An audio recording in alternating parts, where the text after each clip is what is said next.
not too happy about Donald Trump's big night in Iowa. Major outlets like MSNBC and CNN flat out refusing to air the former president's victory speech after his historic win. I can't imagine why they think that's a good thing. Donald Trump declaring victory with a historically strong showing in the Iowa caucuses. The projected winner of the Iowa caucuses has just started giving his victory speech. Of course, there is a reason that we and other news organizations have generally stopped giving an unfiltered live platform to remarks by former President Trump. It is not out of spite. It is not a decision that we relish. And when they were not censoring him, pundits had some very strong words for the voters who supported him. These are white Christians. This is a state that is overrepresented by white Christians. You voted for a guy who said, come, risk your lives for the Grand Wizard.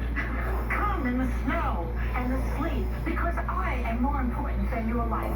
The Trump has in some ways become religion for a certain section of the American electorate, and especially for evangelicals, that it's not about the virtue anymore, it's about the vice that Trump expresses. 18%. So I think we're all sitting here disgusted that they would vote for someone like this. And how's this for spin? Democrats trying to make the case that the biggest victory in Iowa caucus history is somehow a bad thing for the former president. First of all, 50-50 for an incumbent really sucks. This is not good for Donald Trump. I don't care how they spin it. 49% is not great for him, actually, in an electorate in a lot of these future states. Half the people in that party didn't vote for Donald Trump. So I think that is telling. It tells you the weakness of Donald Trump. Trump swept Iowa. No, he did not. He swept 5% of the population. Only 13% of registered Republicans in the state of Iowa. 13% of the party showed up. These are small numbers, and it's very important to remember that. Just seeing that you had so many clear off-camera reactions to what we just heard, jump in there. I mean, what is that? I am so tired of these people being so disgusted because 73 million people voted for Donald Trump. They are disgusted. That's the word they use, that we exercise our right to vote. I am disgusted that someone is angry that white evangelical Christians voted for Donald Trump. These are people who work hard, who have the right to vote, who have the right to vote for whomever they want to, and who the hell are you to be disgusted by them? You know, I'm tired of the censorship. I'm tired of Rachel Maddow saying, you know, the projected winner, we're not gonna air what he has to say. She can't even say his name. And then you've got Tapper saying we've got an anti-immigrant, person running for president. The truth is we've got 2.5 million illegals. You can call them migrants all you want. They're illegal aliens. 500,000 are ones who were the unaccounted for, and then another 500,000 that were gotaways. So we've got 3.5 million, and we should just be happy about it. And finally, Larry O'Donnell saying the only reason Haley didn't win is because she's not a warmonger. Excuse me, she was on the board of Boeing. And, you know, these people are so hateful. And yet the United States Supreme Court is about to rule on the Biden administration. And the fact that this case, I think, is Murphy against the state of Missouri, because they literally are censoring us and suppressing the free speech. And they say Trump is Hitler. The Supreme Court is now going to decide whether or not they were involved, not just in the suppression of the 2020 election and that laptop, which we know based upon people who voted they would have changed their vote, which would have allowed Trump to win.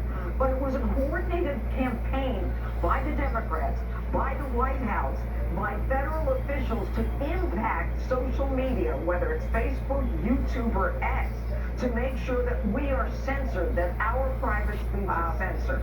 I mean, Harold, is it a problem that, this was an historic win for the former president in Iowa last night, that if you're one of the voters in Iowa who supported him in the caucuses, that you couldn't even tune into those other networks to watch his victory speech? I think it was a mistake not to do that. I don't like censoring. Fox, when President Biden speaks, rightly so, he's the president of the United States. You listen to the president, you have the leading candidate on the other side, the first in the nation's voting happens. I don't get that. One. Two, I think people, some of the voices that we heard, some of them I know, some of the people I know, some of them I don't know, they're just wrong. This is amateur politics you're practicing if you believe that you begin to dissect how many people voted, how many Republicans voted. I think Donald Trump is likely to be the nominee for the Republican Party. You're not going to beat him by saying that people who support him are bad people or they're not good people. And you're not going to beat him by not putting him on television. You got to have a better message. And you got to understand something, Sandra, you said at the outset of your remarks, and I think Greg did as well. And we tried to say a little bit last night. These are everyday issues that people are concerned about in this race. Our politics is broken, so as a result, our border is broken. Our government is broken from the standpoint of being able to do the basic things that people want them to do. Our schools, our neighborhoods, our workplaces, even our places of worship, which by definition means rural and urban Americans alike. Their lives are in a bit of disrepair.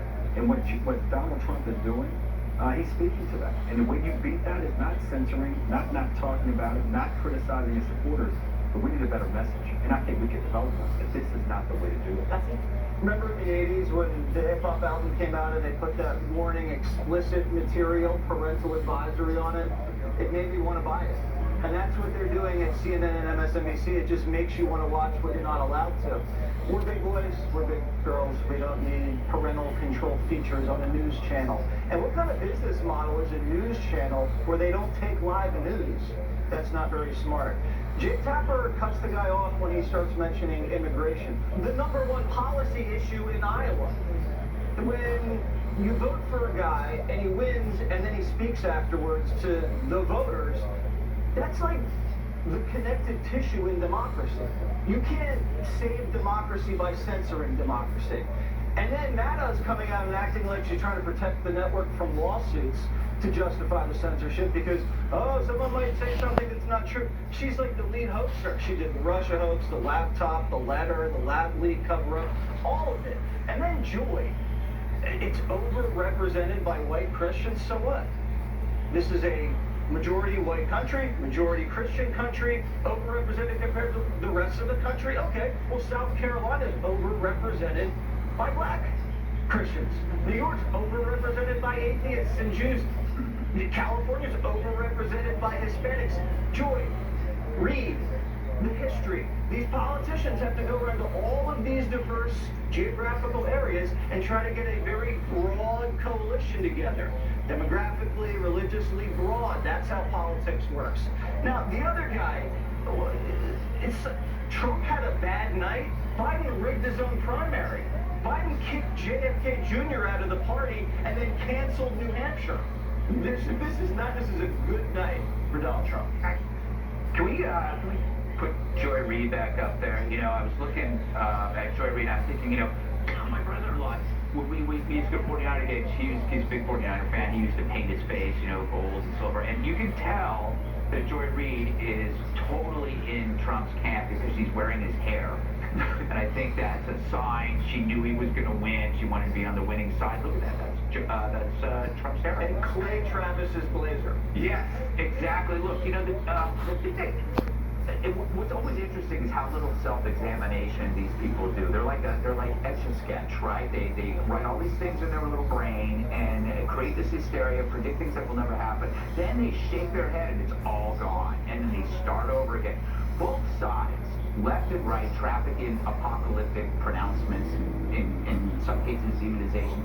But there's a key difference here.